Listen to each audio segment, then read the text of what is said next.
ቢቢሲ ምን ብሎ ዜና ሰራ? ኢትዮጵያ 6 ቲክቶከሮችን በአለባበሳቸው እስር ቤት አስገባች ብሎ ዜና ሰራ። ምኑን ያሳቀኝ መሰላችሁ? ኢትዮጵያ ውስጥ አሁን የሚዘገብ ነገር ጠፍቶ ነው ቢቢሲ ይህንን ነገር ነጥሎ የዘገበው? አሁን ለእኛ አዝኖ ይመስላችኋል? ለቲክቶከሮቹ አዝኖ ይመስላችኋል? ለእነሱ ተጨንቀው ይመስላችኋል? የእነሱ መታሰር አሳስቧቸው ይመስላችኋል?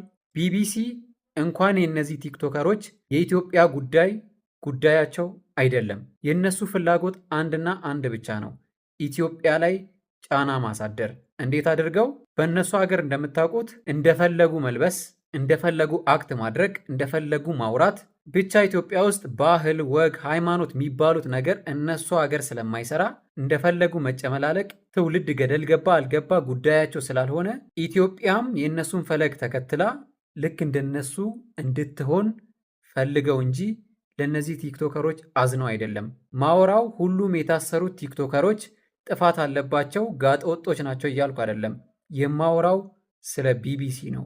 የኢትዮጵያን ፌዴራል ፖሊስ ላደረጉት ነገር አደንቃቸዋለሁ። ነገር ግን የታሰሩትን ቲክቶከሮች አንድ በአንድ መርምሮ ነፃ የሆነውን እንዲለቁ፣ ነፃ ያልሆኑትን ደግሞ ጥፋት የተገኘባቸውን ደግሞ ሕገ መንግስቱ እንደሚለው የሚደረገውን ማድረግ ነው። ከዛ ውጪ ግን ቲክቶክ ላይ እንደተፈለገ የሚወራ፣ እንደተፈለገ የሚለበስ፣ እንደተፈለገ በላይቭም በቪዲዮም የሚሰራጩ ነገሮች ከአሁኑ ገደብ ካልተደረገላቸው መጨረሻችን አያምርም።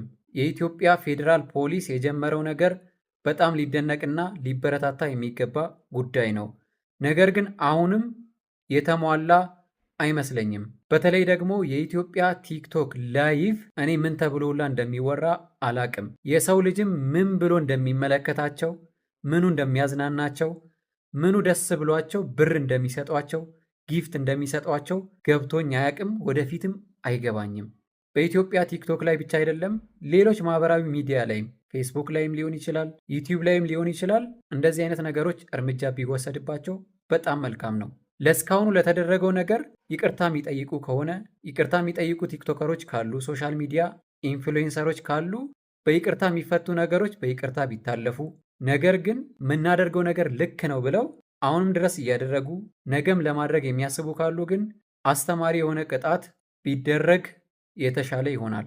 እንደውም ከተቻለ የሶሻል ሚዲያ ሕግ ተብሎ ለብቻው አዲስ ሕግ ቢወጣና ቢተገበር የተሻለ ይመስለኛል። እንደዚህ ያወራ፣ እንደዚህ የለበሰ፣ እንደዚህ ያደረገ ተብሎ ቲክቶክ ላይ የሚደረጉት እያንዳንዱ ነገሮች አንድ በአንድ ሕገ መንግስት ውስጥ ቢገቡ የተሻለ ይሆናል። በነገራችን ላይ ሕግ ሲኖርና እንደዚህ አይነት ቅጣቶች ሲኖሩ አጥፊዎቹ ብቻ ሳይሆኑ ሌሎችም ለማጥፋት